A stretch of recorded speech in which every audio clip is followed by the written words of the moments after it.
yo les voy a hablar sobre el diagnóstico y tratamiento, eso es, la importancia de escuchar precozmente. A lo mejor hay algunos temas que iré un poco por encima porque, claro, a lo largo de la mañana, pues la verdad es que se han ido repitiendo. Como cifras importantes, pues realmente sepan que 466 millones de personas, según la OMS, padecen una pérdida de audición discapacitante y de ellas 34 son niños, con lo cual pues vean que tenemos una amplia población a la cual tenemos que prevenir, detectar y tratar. Como ya nos ha dicho el doctor Núñez, 5 de cada 1000 recién nacidos pues tienen una pérdida de audición cada año, ¿verdad? Y hay pues 2.500 nuevas familias con un hijo que tiene sordera y la mayor parte de los niños nacen en familias que son oyentes y que no son sordas. ¿Qué repercusiones va a tener una pérdida de audición según la OMS en estos niños? Pues lo primero que van a tener es una limitación para comunicarse, porque van a tener una limitación para desarrollar el lenguaje. Como no se pueden comunicar, no tienen una eficaz interacción comunicativa, pues estarán aislados, tenderán a estar solos y estarán frustrados porque no pueden decir lo que les está pasando o no pueden jugar con los niños que están con ellos. Tendrán un retraso en el desarrollo del lenguaje, eso va a implicar que en el colegio probablemente no van a llevar el ritmo de sus compañeros y pues tendrán malos resultados escolares, fracaso escolar y también tienen pues, aumento de la pobreza o aumento de riesgos de traumatismos por la propia sordera que ellos tienen. Esto es lo que un poco la Organización Mundial de la Salud nos dice que va a pasar con esta población infantil si no hacemos un buen diagnóstico de ellos. Cuando nace un recién nacido, el recién nacido está listo para escuchar, está preparado, su cóclea ya es la misma cóclea, con la cóclea que ustedes nacieron la tienen ahora, la misma, el mismo tamaño, está todo igual. Pero ¿qué pasa? Que su sistema nervioso no es igual ahora que cuando ustedes nacieron. ¿Por qué? Porque entonces estaba inmaduro y ha necesitado de estímulos auditivos para ir madurando, ¿verdad? Entonces, como decía el doctor Núñez, la detección es muy importante, pero la detección sin una intervención pues no hacemos nada, porque realmente para conseguir minimizar las consecuencias de la pérdida auditiva no nos podemos quedar solo en la detección, hay que intervenir. Me acuerdo yo cuando se empezó con los programas de detección precoz, que en España los primeros que se empezó fue en el 94. Y si han visto la diapositiva del doctor Núñez, hasta el 2007 no todas las comunidades tenían esa detección precoz. Pues lo mismo yo creo que os lo podemos aplicar ahora para las personas mayores. Cuesta muchísimo tiempo que las autoridades, que los profesionales, que todo el mundo se ponga a trabajar en ello, ¿verdad? Entonces, cuando se comenzó con estos programas de detección precoz, me acuerdo que una mamá un día llamó y decía: a mí me han detectado la pérdida de audición de mi hijo, ¿y ahora qué? Nadie me dice qué más tengo que hacer. Entonces, ¿qué pasa? Que nos habíamos quedado, estábamos empezando todos y decían, nos hemos quedado en la detección, pero si no intervenimos ¿yo qué hago con mi niño sordo si no sé qué es lo que tengo que hacer? Entonces, tan importante como la detección es la intervención temprana que tenemos que hacer después, ¿vale? Entonces, bueno, él ya le ha explicado las otomisiones, ¿no?, que vamos a hacer en diferentes regiones. Utilizaremos las otomisiones para hacer el screening auditivo y, pues, en aquellos casos en que necesitamos hacer unos potenciales evocados se hacen. Hay comunidades que hacen directamente los potenciales, otras que hacen las otomisiones y los potenciales, depende un poquito, ¿verdad? Pero bueno, pues hacemos una detección precoz en los primeros meses de vida. Entonces, ¿qué pasa? Que es muy importante trabajar a la familia. ¿Por qué?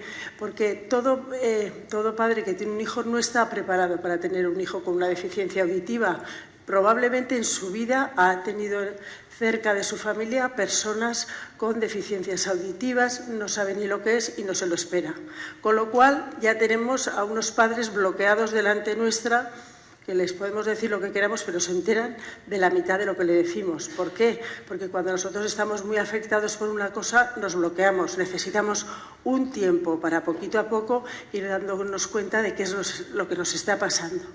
Entonces, si nosotros queremos tener una detección y un diagnóstico precoz, necesitamos la colaboración de la familia, ¿vale? ¿Por qué? Porque lo primero que tenemos que hacer que es orientar a los padres que no saben lo que es la deficiencia auditiva y orientarles para que un poco empiecen a colaborar y que podamos llegar a un diagnóstico y que ellos no se sientan solos. Ya sabemos que lo primero que van a hacer es irse a Internet y mirar lo que es la deficiencia auditiva, pero luego te vienen con el papel de Internet y no entienden nada de lo que han leído o menos de lo que deberían de entender. Y entonces por eso pues les tenemos que ayudar. Y hay que tener en cuenta que el proceso de duelo que hay ahora es diferente que el que había antes, porque antes cuando un niño era sordo, los padres se enteraban aproximadamente hacia los 2 años de edad, porque no había screening, entonces se enteraban a los 2 años de edad. A los 2 años de edad se daban cuenta que su hijo no hablaba como los otros niños, empezaban a ver todas las limitaciones que tenía, que iba al colegio que no se enteraba, qué vamos a hacer, le vamos a tener que dar un lenguaje o bien de apoyo a la oralidad o gestual para que pueda comunicarse y haya una interacción comunicativa. Entonces ellos iban haciendo un proceso de duelo, al principio iban negando la situación, luego ya se iban dando cuenta que es real, que el niño no oía, etcétera, etcétera. Entonces el proceso de duelo se alargaba muchísimo en el tiempo. ¿Pero qué pasa? Ahora tenemos unos papás que al mes de edad les estamos diciendo que es sordo, les queremos diagnosticar a los 3 y a los 6 les tenemos que ya que tratar, ¿verdad? ¿Eso qué quiere decir? Que tenemos la solución enseguida. Es rapidísimo, es como si yo no tuviera un hijo sordo, porque aunque es sordo ya me lo han diagnosticado y ya me lo han tratado. Pues no, o sea, el niño va a seguir siendo sordo, ¿vale? Las preguntas que nos haces, ¿cuáles? Por ejemplo, mi niño, si ya le hemos colocado un implante coclear, vamos a suponer que estamos en una hipoacusia profunda, habitualmente nos dicen, mi niño ya oye como los demás. Si ya oye como los demás, pues va a poder ir al mismo colegio que sus hermanos, porque ya no voy a tener ningún problema. Oye, desarrolla el lenguaje, irá al mismo colegio. Va a hablar enseguida. Bueno, va a hablar enseguida si solo es sordo, pero tengan en cuenta que nosotros estamos implantando a niños o poniendo unos audífonos a niños alrededor del año, puede ir desarrollando patologías asociadas, que todavía no las ha desarrollado, porque una patología neurológica va a ir apareciendo después de los 2 años de edad. Con lo cual no le podemos decir al niño, a los padres, hablará enseguida. Bueno, hablará enseguida si todo va en orden y si su niño solo es sordo, que todavía no lo sabemos, ¿vale? Y los padres que piensan, el problema de mi hijo ya está solucionado. Eso es lo que ellos viven. Entonces, todo esto, por eso digo que hay que trabajarlo y que necesitan su tiempo y hay que hablar con ellos, ¿vale? O sea, nosotros hemos tenido padres que llegan, mamás que no le cogen al niño porque es sordo y no se atreve. O sea, es como, ¿y qué hago con él? Pues es tu hijo igual. Le das besos igual, le cantas igual, la entonación el niño se va a dar cuenta, ¿entienden?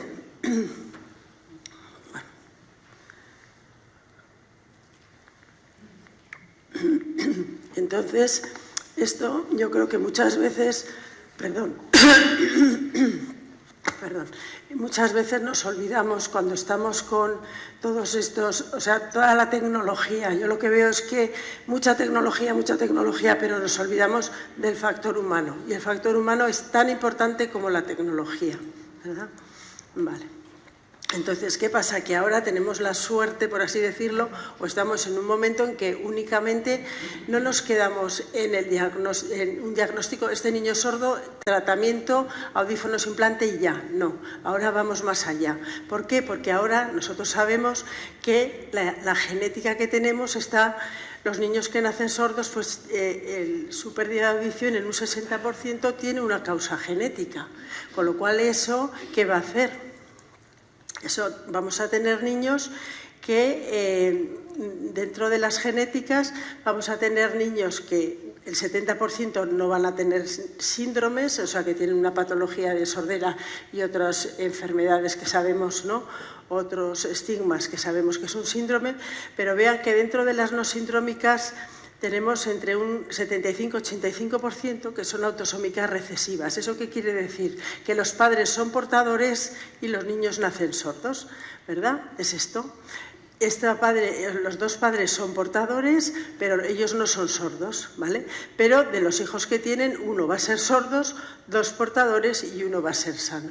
Por eso tenemos en general las hipoacusias genéticas generalmente suelen ser recesivas, por eso aparecen en familias oyentes, que los padres son portadores, no lo saben, pero pueden tener pues, un hijo que sea sordo. ¿Vale?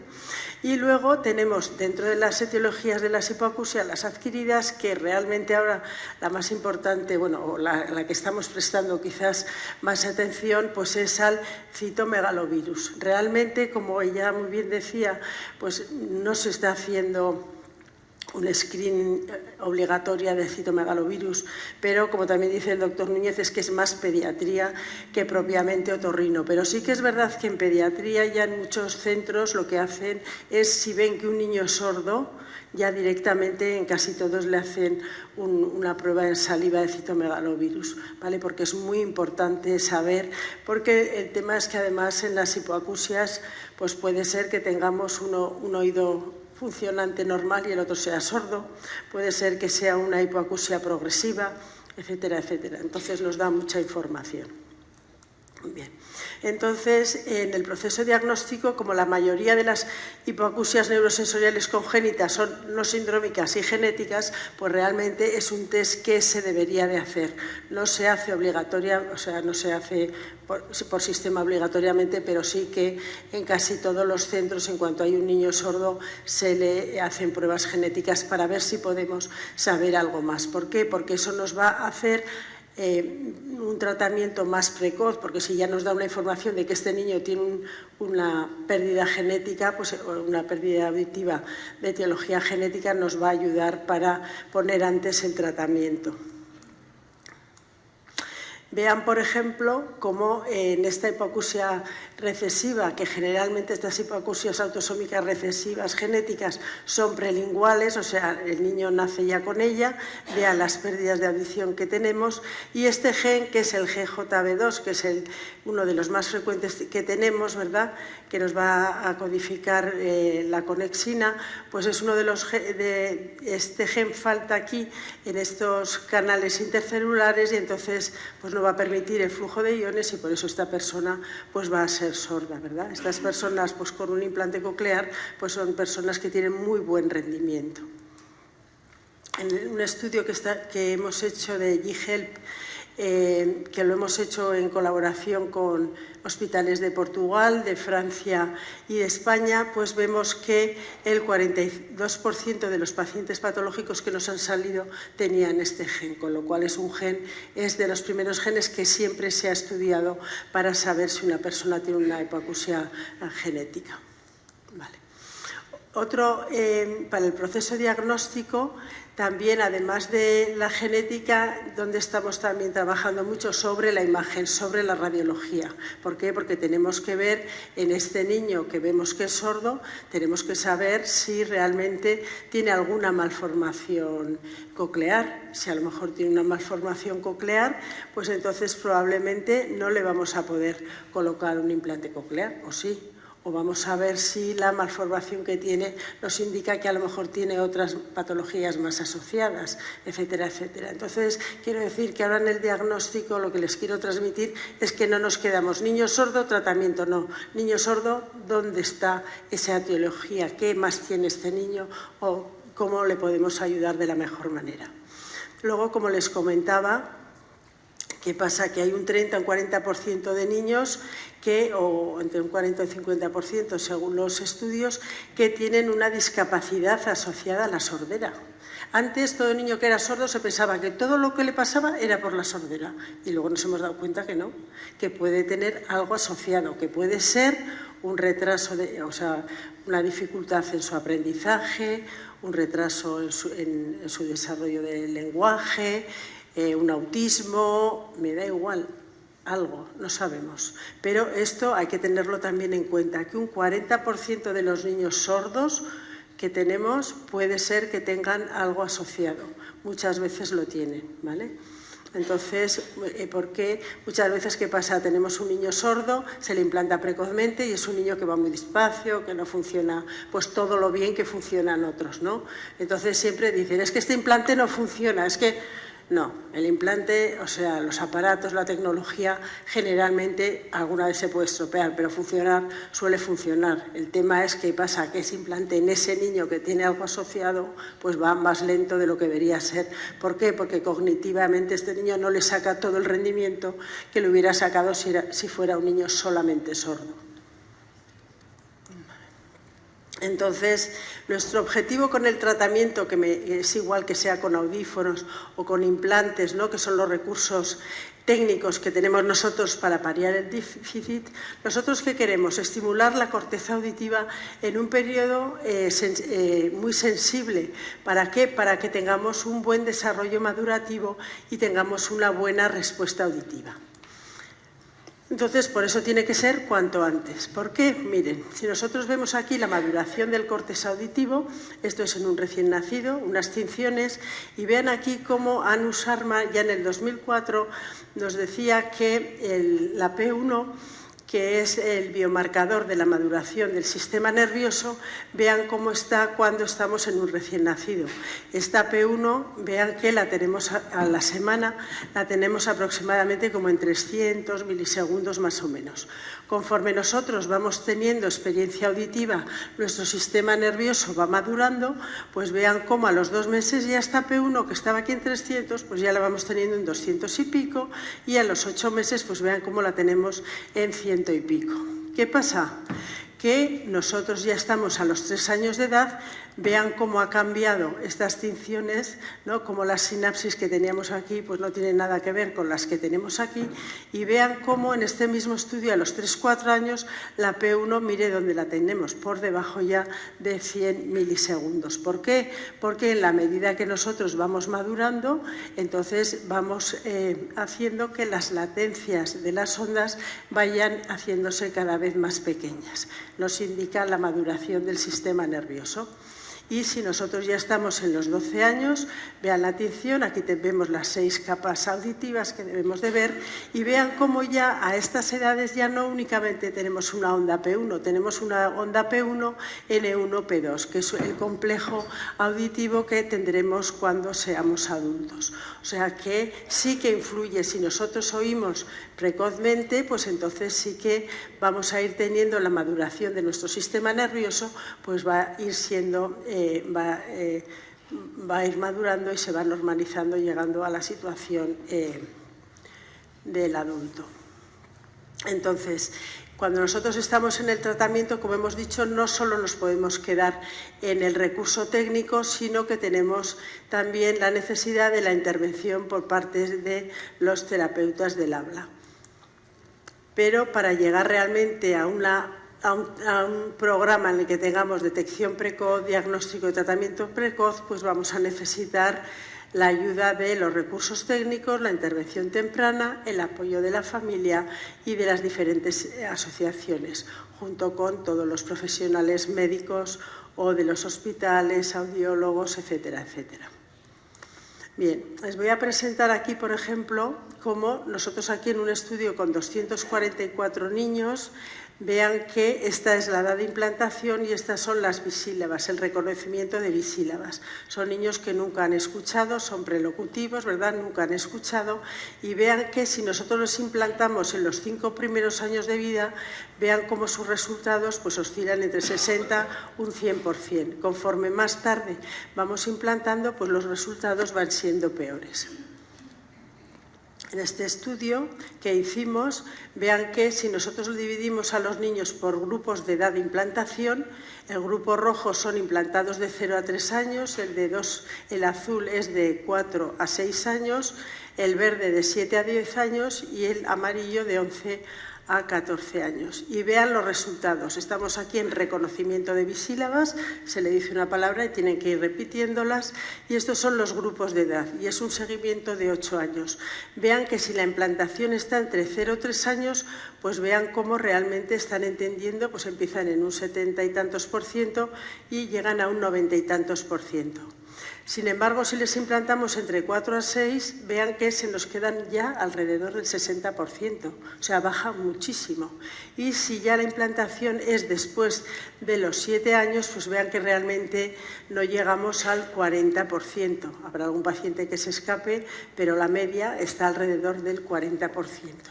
Y si nosotros ya implantamos después de los 11 años, pues vean que realmente estamos en un 15%. ¿Qué quiere decir eso? Que si nosotros llegamos tarde, fuera del periodo crítico auditivo, pues entonces realmente el rendimiento que le vamos a sacar al implante va a ser menor. No porque el implante no esté funcionando bien, sino porque la corteza cerebral auditiva del niño que está esperando ese estímulo auditivo ha llegado demasiado tarde y entonces le saca menos rendimiento. Siempre los pequeños van aumentando, pero los demás ya ven cómo van. Vale. Entonces, si quieren, vean aquí, esta es una niña que ya se implantó a los 10 años. Miren la voz que tiene. Es una implantada ya un poquito ya tarde. Me llamo Jessica. Yo tengo 9 años.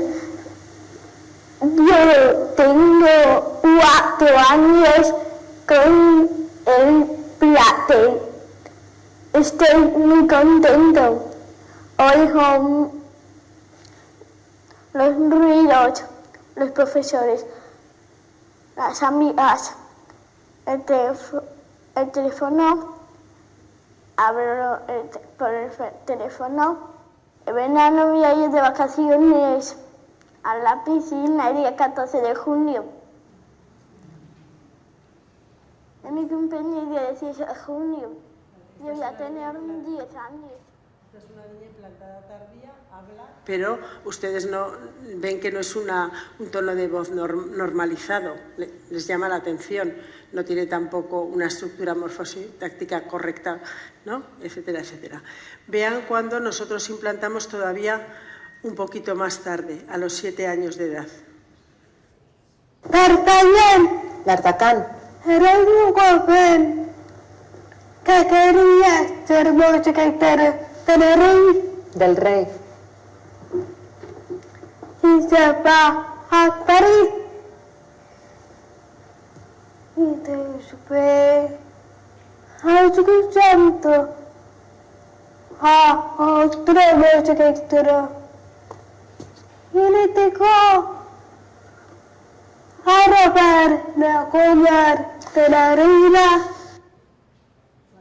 Entonces, esta niña se implantó tardíamente, se implantó con 7 años. Ella había utilizado antes lenguaje gestual y entonces, pues, bueno, habla bastante bien para la situación realmente que tenía, ¿vale? Pero realmente, pues, están limitados cuando la implantación... No, que se no voy a poner, no.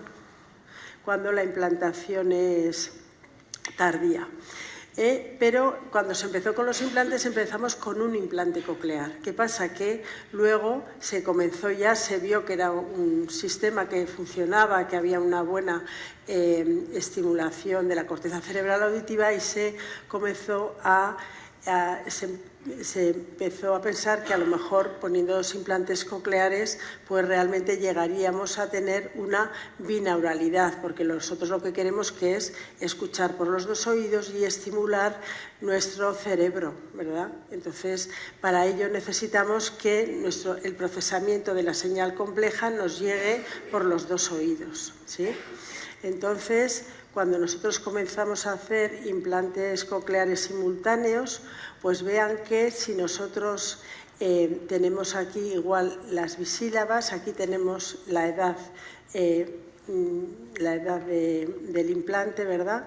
Entonces, esto es con el rojo es el oído derecho, el azul o el morado es el izquierdo y los 2 es bilateral.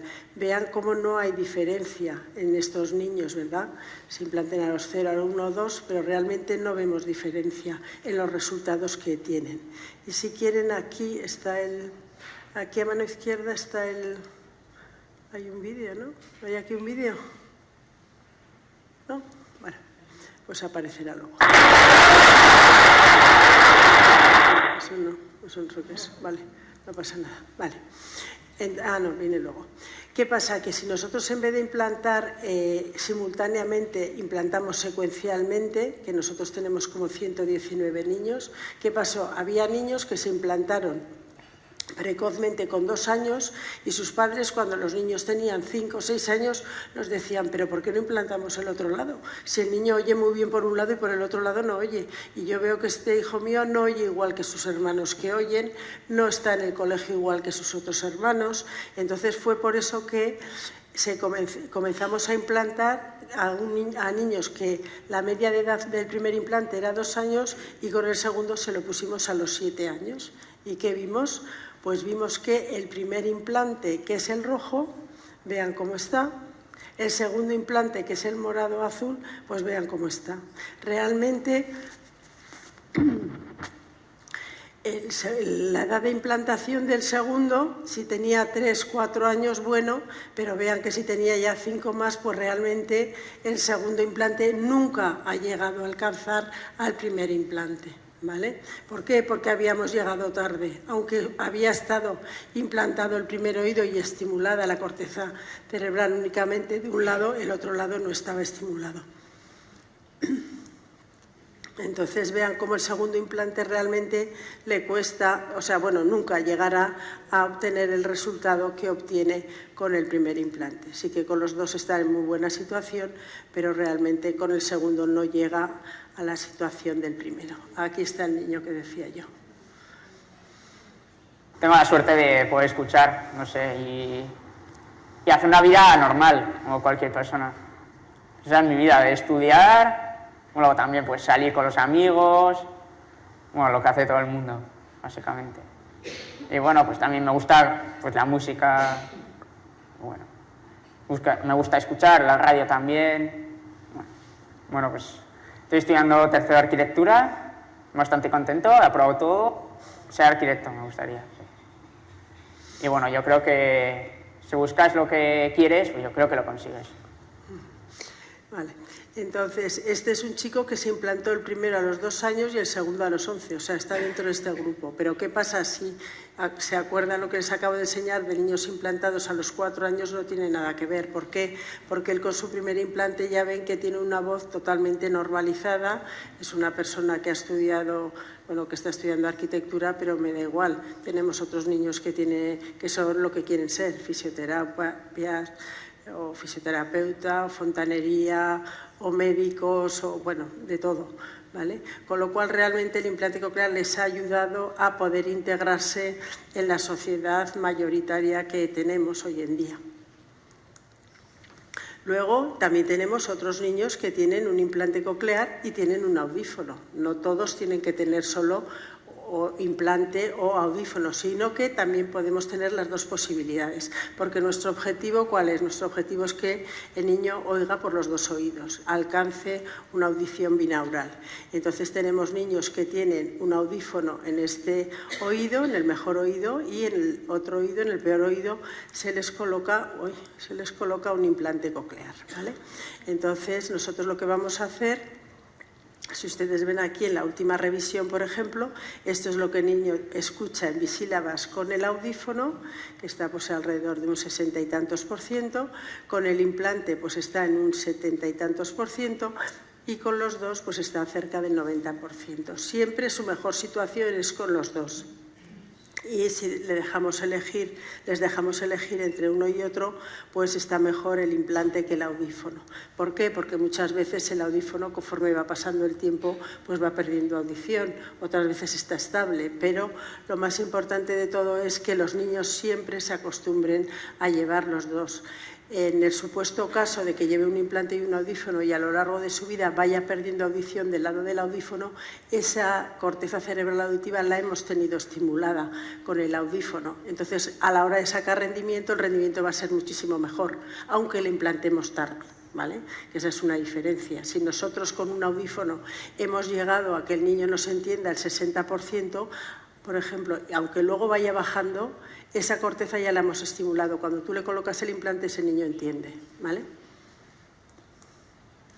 Y ahora también estamos poniendo pues, estos niños que a lo mejor tienen citomegalovirus, que nacen con citomegalovirus y pueden tener un oído normalizado y en el otro oído tienen un implante coclear. Podemos hacer, es esta la situación, ¿verdad? Podemos hacer no hacer nada. Entonces le dejas oyendo para siempre con un oído. Pero ¿qué pasa? Que lo que muchas veces decimos, si este oído, el oído bueno, pierde la audición a lo largo de su vida, entonces este niño solo tenemos un oído a rescatar, ¿verdad? Entonces,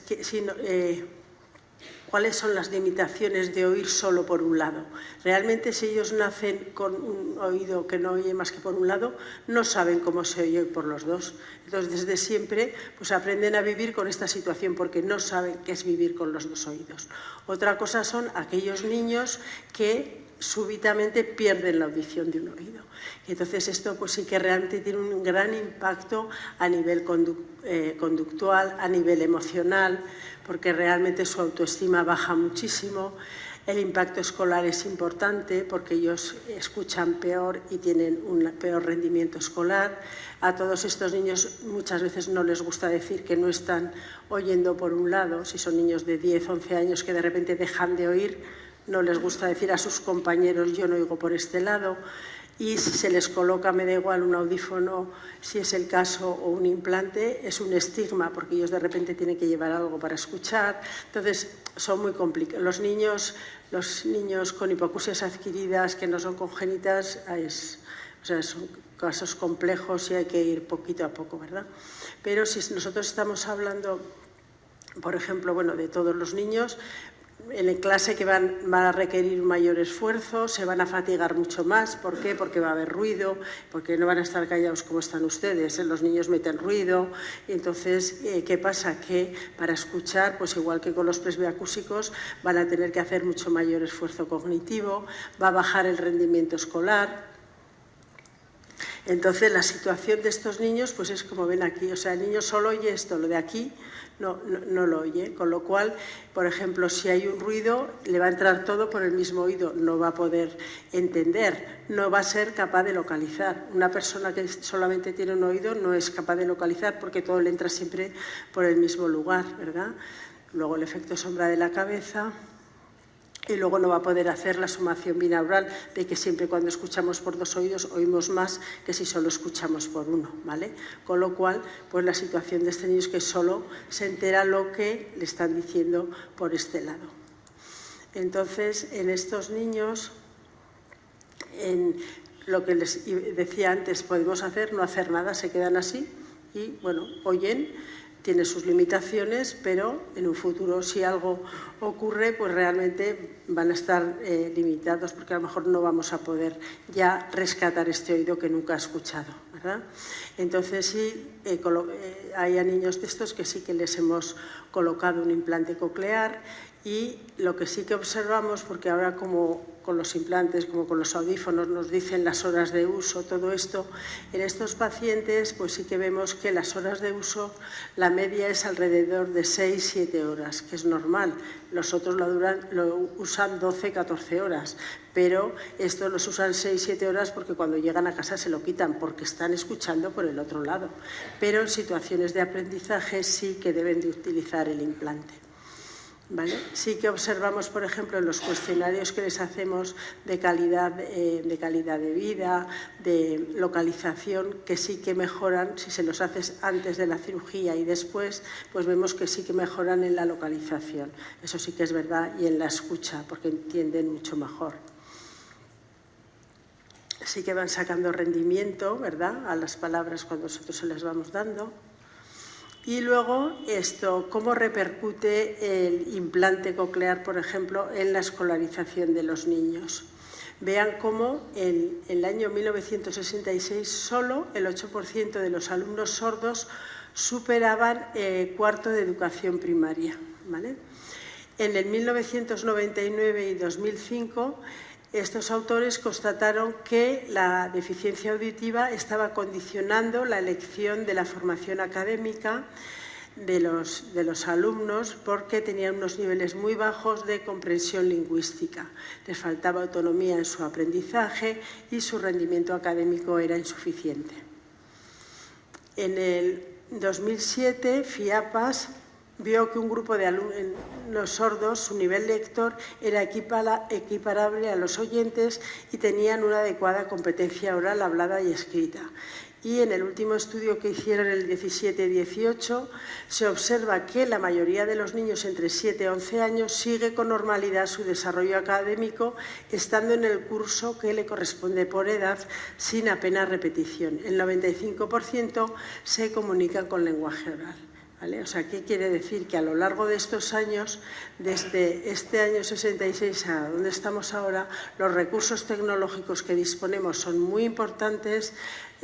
El screening auditivo ha hecho que vayamos a tratar, a diagnosticar las hipoacusias muchísimo antes y eso hace que, pues, por ejemplo, estos son nuestros niños implantados, que cuando la edad de implantación, pues estos son la edad de implantación y estas son las bisílabas, nosotros ¿qué es lo que queremos? Que cuando el niño tenga 3 años ya nos esté comprendiendo lo que le estamos diciendo, porque si no va a ir a clase y no se va a enterar de nada y va a necesitar que le hagamos diferentes apoyos complementarios o alternativos a la oralidad. Pero vean que como los niños que se nos han implantado a los 5 o 6 años, vean cómo están, pues ya están peor. ¿Vale? Llegan a clase, llegan al colegio en peores situaciones. Por eso es tan importante implantarlos o ponerle los audífonos precozmente para que en situaciones de aprendizaje estén en la mejor situación posible, ¿verdad? Todo ello lo estamos logrando gracias a la detección, que para mí ha sido la revolución de la hipoacusia, la detección, el diagnóstico y el tratamiento precoz de la misma, ¿verdad? Porque nosotros lo que queremos es que con las ayudas de los implantes o los audífonos siempre tienen que ser precoces, pues logremos una integración escolar, familiar y social de todos los niños, ¿verdad? Esto es un poquito lo que les quería comentar hoy. Muchas gracias.